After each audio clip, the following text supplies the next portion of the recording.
Hello, I hope everyone is having a great start to 2025. Recently, the main stage lineup for EVO 2025 was accidentally leaked. Of course, we will have Street Fighter 6 and Tekken 8, as those no doubt will be the two biggest games at this year's EVO.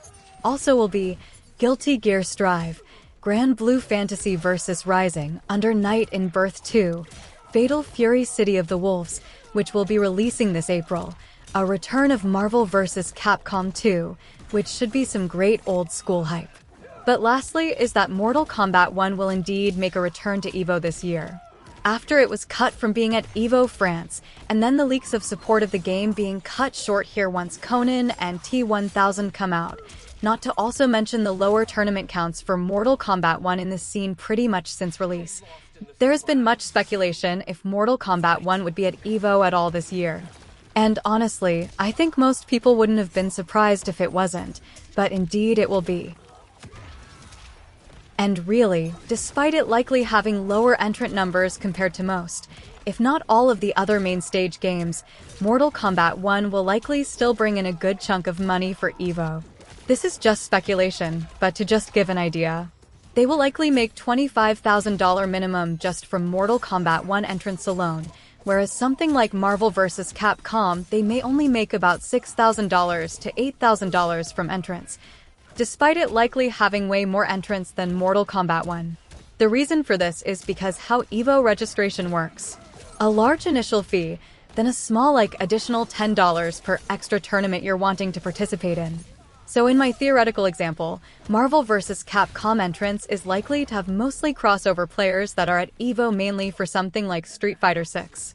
Whereas the Mortal Kombat 1 players, for the most part as there is always some exceptions, the Mortal Kombat 1 players don't really have a crossover. Perhaps some Mortal Kombat players decide to participate in Tekken 8 just for fun.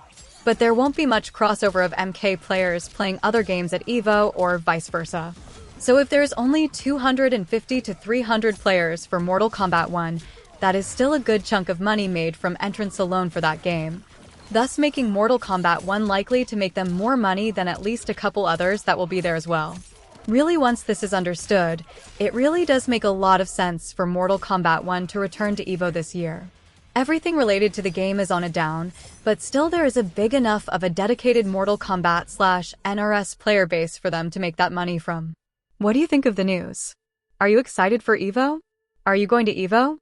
I myself am currently on the fence about attending and personally wish Mortal Kombat 10 was returning.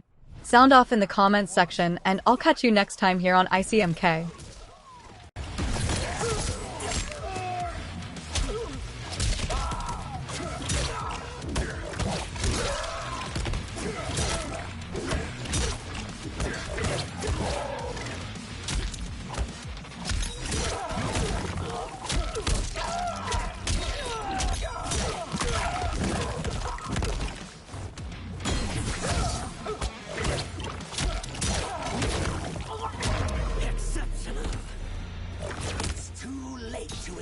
Round 2.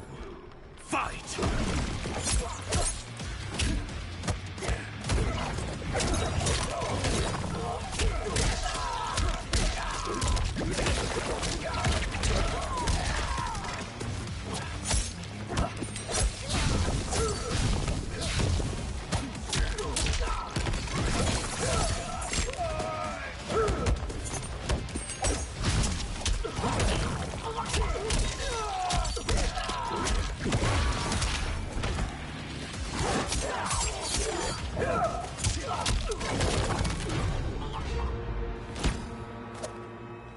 Two faces, one Caesar. Quitality, Reptile win.